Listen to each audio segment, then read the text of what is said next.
Okay, we're going to dive into the history of parties and talk about why there has been a two-party system in the United States. And so we're going to start with the first party system that lasts from about 1790s to the 1824 presidential election. And so the two groups are the Federalists and the Jeffersonian Republicans. And so you should think about the Federalists from the Federalist Papers, and that might give you an idea of what their general philosophy is versus Jefferson and the Jeffersonian Republicans and what their thoughts are. So if we think about what the Federalists wanted, they wanted a strong central government, and Jefferson from the Virginia area was wanting more of a states' rights point of view. And so although there were all sorts of big issues that the new government had to face, the most important was this issue of how strong should the federal government be. And we talked about this when we talked about federalism. And so although George Washington really struggled to remain above all the quarrels that revolved around these issues, his Secretary of the Treasury, Alexander Hamilton, became the leader of the Federalists, a group which favored strong actions by a strong central government to solve public problems. And so this over here is Alexander Hamilton. Of course, this is Thomas Jefferson.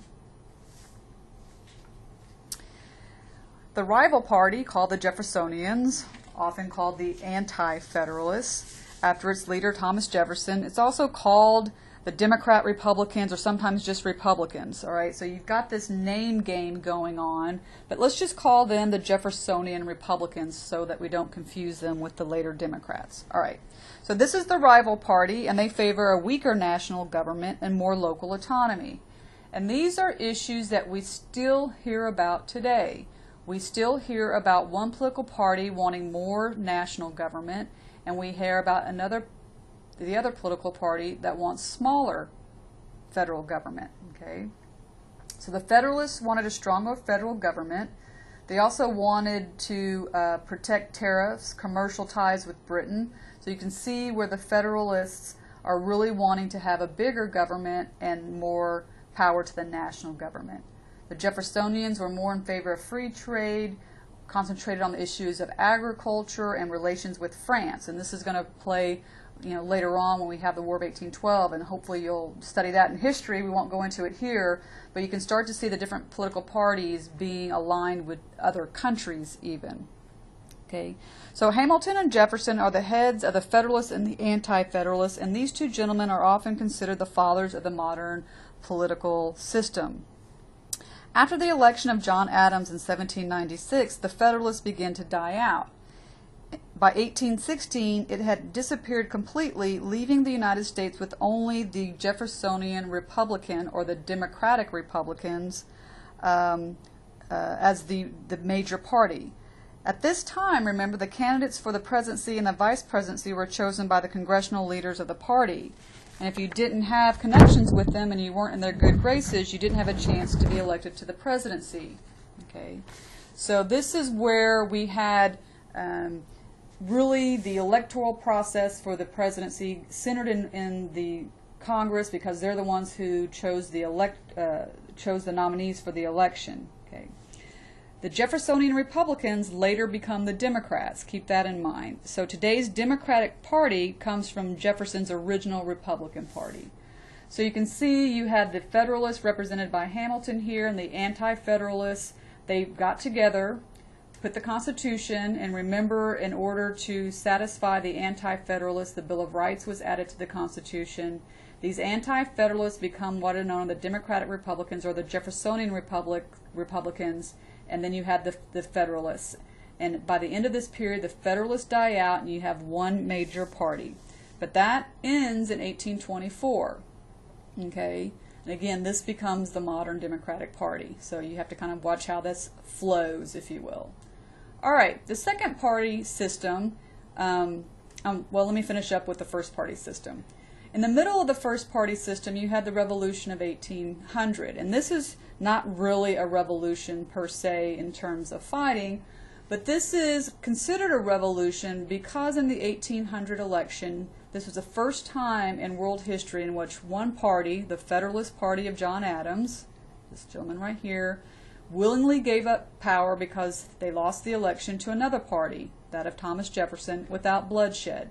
This is the first time in world history that you didn't have a war or other type of a coup in order to have one leader replaced by another leader. And here's the breakout of the vote. You could see where the Federalists are dominant here in the light pink color, and then the Jefferson vote is all in the green.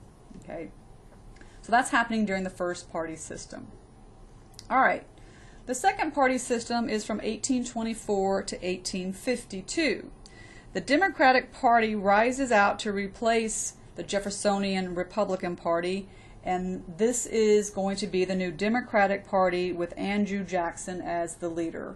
And then the Federalists have died out and they're replaced by the Whigs. Okay, so Andrew Jackson is really the individual more associated with politics of the common man, even though we think of that as Jefferson.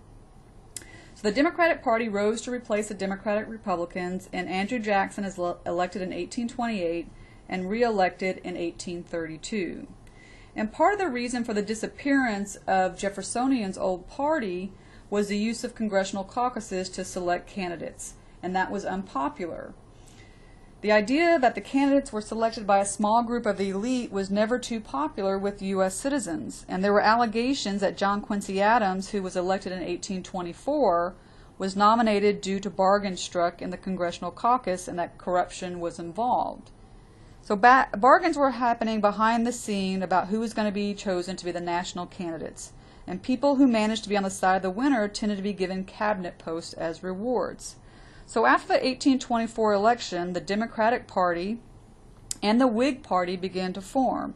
And in 1828, they held the first national party conventions in order to pick their national candidates. In general, the Democrats of Andrew Jackson distrusted the central government. They were friends of the farmers of the western United States, and they were the stronger of the two parties. The Whig parties really take up after the Federalists, which became the National Republicans for a very brief period of time, so they become the Whigs. They're centered more in New England, favored the interest of merchants, and wanted a stronger federal government. And so here you see the Jackson Democrats going up against the National Republicans. If we go back a screen, we can see, well, several screens. These Federalists become the National Republicans for about a nanosecond. And then they become the Whigs, and Jackson populism takes over, and this becomes a Democratic Party. Okay. During this time, the Whigs is the minority party, but it succeeded in electing some presidents like William Henry Harrison. And 3 times it nominated a military leader in an effort to gain support, and twice succeeded in selecting them, the William Henry Harrison that I just mentioned and Zachary Taylor. But during this period, you had intense competition for voters, and it led politicians to try and increase suffrage. And suffrage is an interesting word. It sounds painful, like you're suffering, but suffrage really means the right to vote, or the franchise, the right to vote. So competition was so fierce during this time, they started to need more people to vote, so this is why more and more individuals were given the right to vote. And parties divided more by personalities, and if you think about Andrew Jackson as Old Hickory, he was a very flamboyant, very charismatic individual. Eventually the Whigs are going to be replaced by a coalition. Remember, a coalition is just a group of people who try to unite in order to further their interests. So you have this coalition of free labor, free soil, and free land supporters that become more important to the Whigs as we move forward toward the Civil War. So let's talk a little bit about what a realignment is. Okay. And so the third party system happens right upon the eve of the Civil War from 1856 to 1892. And so we're going to talk about what a major realignment is. A realignment is when large groups or segments of the population who have traditionally supported one party shift their support to another. So this can happen for several reasons. One is that you have a whole new crop of voters entering the electorate that's going to cause a shift. But there's also a variety of other reasons why a party realignment will occur. Okay? One is because there's been some disruption of the existing political order because of some decisive issue like slavery. Another reason why party alignment or realignment might occur is that the voters shift their support strongly in favor of one party versus the other. And we can think about that happening in the South in the United States, where Democrats were replaced by Republicans almost overnight. The individuals didn't change, they just switched parties to better align themselves with what their ideology was. A third thing that might happen is that there might be a major change in policy that occurs through the action of a particular party. And then you might have an enduring change in the party coalition. It might be that you lose favor with one coalition member or another, which was an advantage to the dominant party, but that group moved to another party. And so political scientists have argued that it oftentimes takes a realignment to occur in order to make parties change their behavior. So for example, they argue that what it takes to cause political parties to realign might be something like a great moral issue. Slavery, for example, was such an issue. And the Whigs dissolved in large part because they were unable to reach an agreement on the slavery issue. And many of the elements then became a part of the Republican Party. So out of the demise of the Whig Party, which was unable to come to terms with how to solve the slavery issue, you have a new party emerge, and this is the Republican Party. Okay. So again, we have these Jacksonian Democrats become what is known as the War Democrats versus the Whigs. Then you have the secessionist Democrats versus the Republicans. So this Whig become the Republican Party. Abraham Lincoln is a Republican. I think people like to identify him as a Democrat, but he's actually a Republican. Okay, so Northerners, progressive whites, and many of those settling in the West, along with activists from former minor parties such as the Liberty and Free Soil Party, came together in 1854 to form the Republican Party. And their big issue was they wanted to abolish slavery. Okay. So it's here that the Democrats become the secessionist Democrats. So you have Northern Democrats, Southern Democrats, and you have Republicans. Okay. The Republicans at this time were anti-slavery, pro-business, which attracted the Northeastern interests that had been a part of the Whig Party, and also many in the North and the West who were against slavery. So the Republicans replaced the Democrats as the nation's majority party, and this was the realignment. The Democrats were strong in the South, they were pro-slavery, and after slaves were freed, these were the states' rights groups. So the Republicans become the strong central government.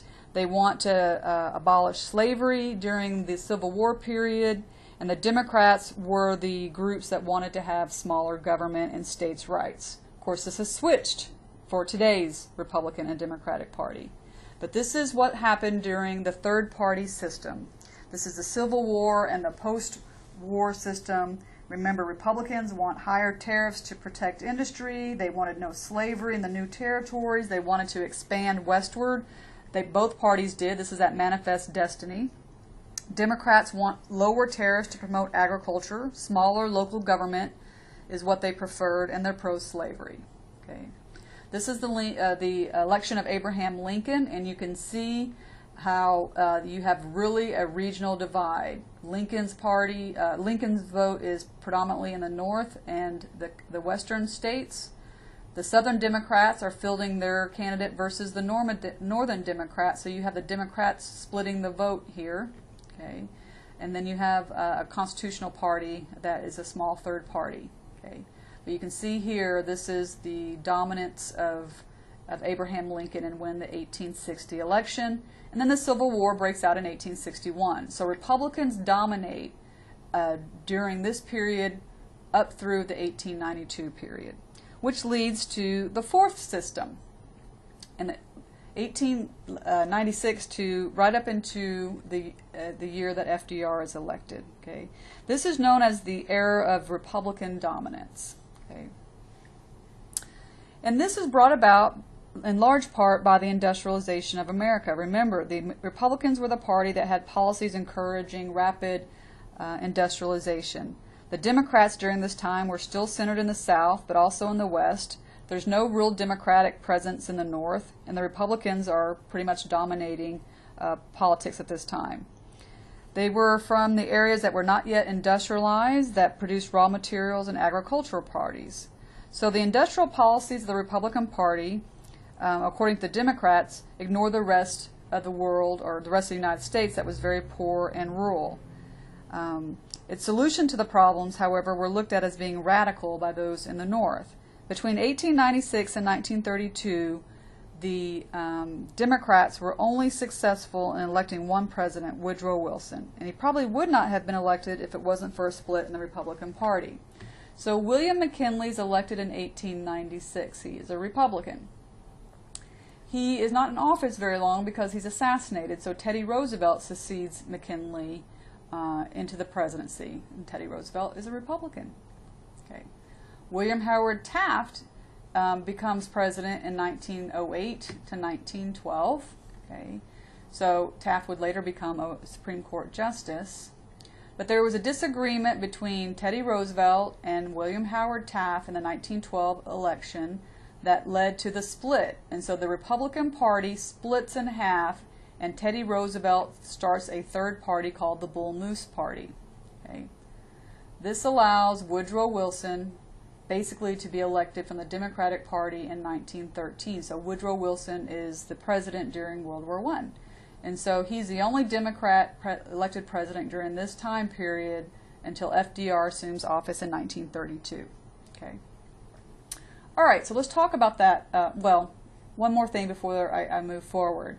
During this fourth party system, and this is a picture of William Jennings Bryan, who was a great orator of his day, Democrats and Republican parties became much more developed, much more organized, and worked really to attract a loyal body of voters. Okay, and so this is a time where people would go out and campaign and give big oratory speeches about particular issues. Okay, all right.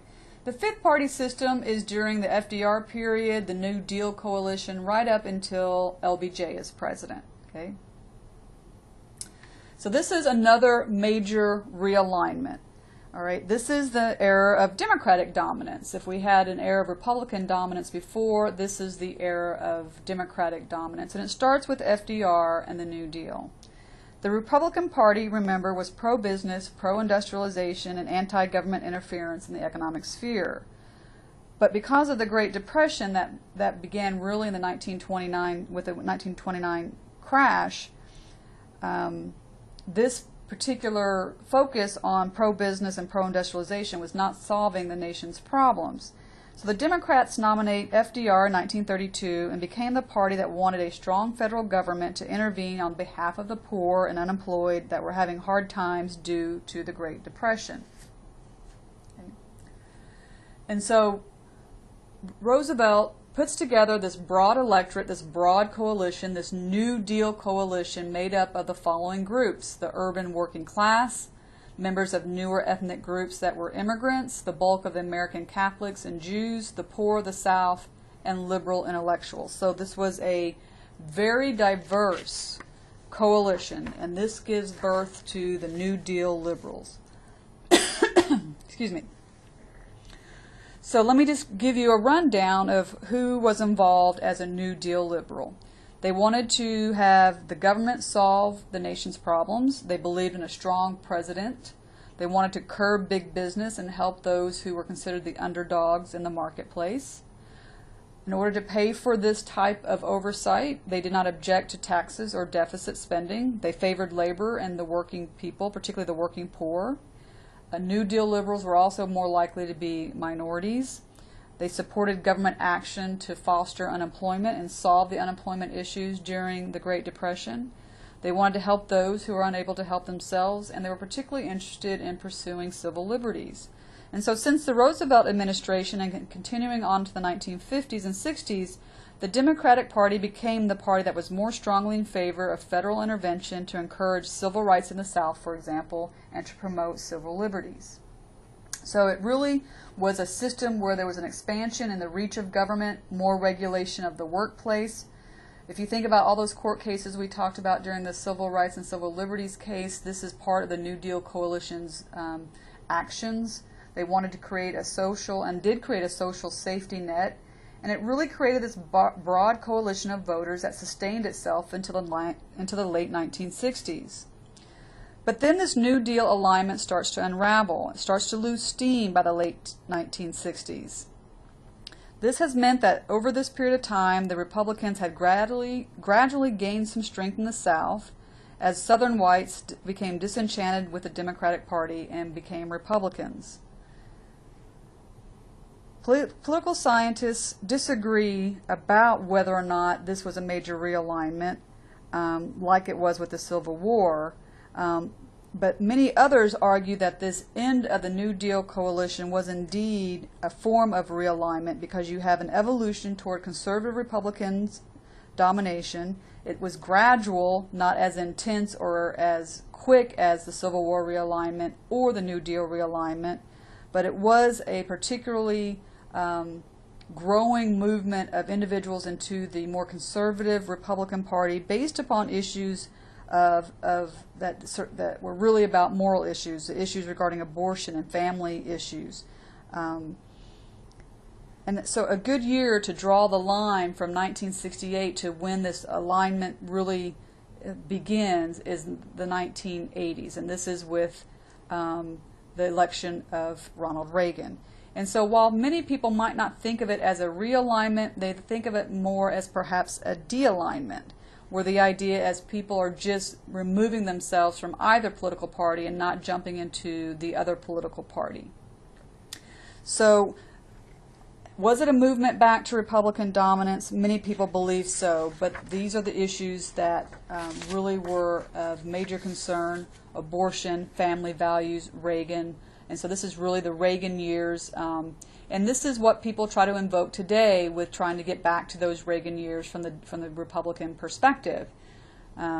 These issues about abortion and family values are playing still today between the Democrats and the Republicans, and we're going to hear more about this in the 2012 election. All right, so this movement back to kind of classic conservatives, they believe that the best government is one that is a smaller one, wants to have less taxes, wants to have a balanced budget and a decentralization of power, favors deregulation of business, favors strong defense, generally wants a strong Congress.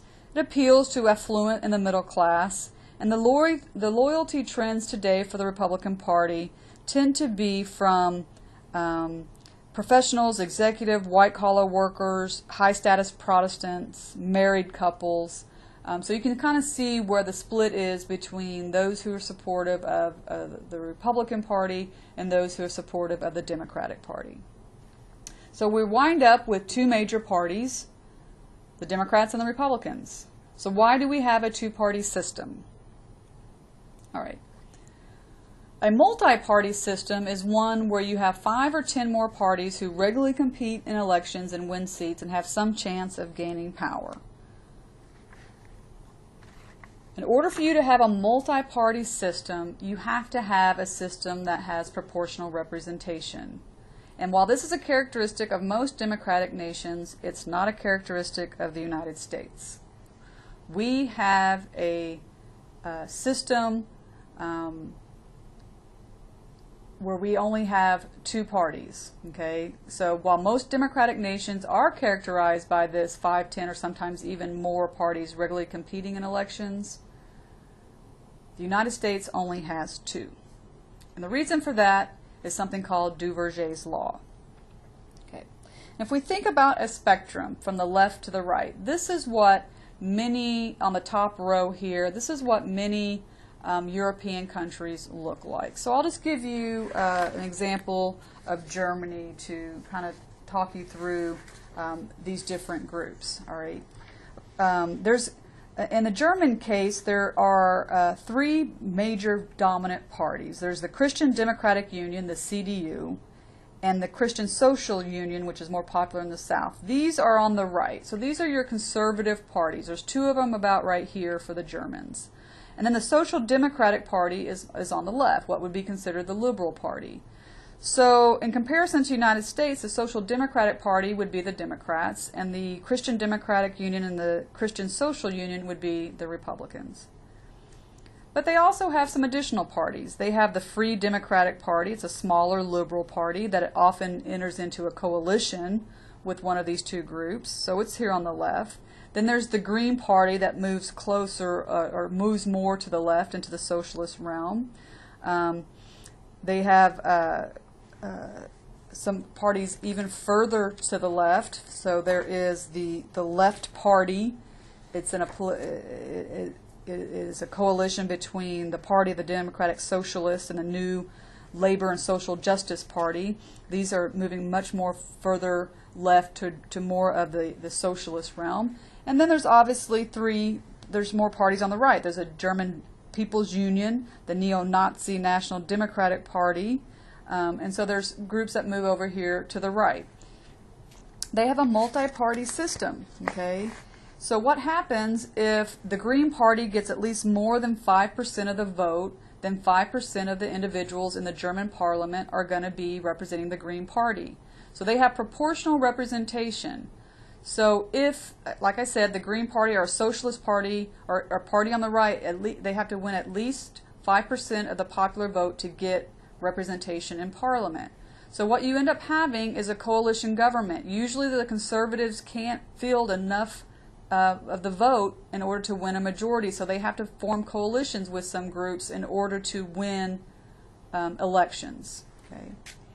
We have a two-party system in the United States. It's called a single-member district, first-past-the-post type of system. Okay? So if we think about how you can win an election, there's really three types of winning rules. In a majority election, the winner is the candidate who wins over 50% of the vote. In a plurality election, the candidate that gets the most votes, whether it's a majority of the votes or not, wins. So we have plurality elections in the United States. Okay, you don't have to win 50% of the vote to win an election. We've seen that, but you have to win more than any other candidate. Okay, we don't have proportional representation.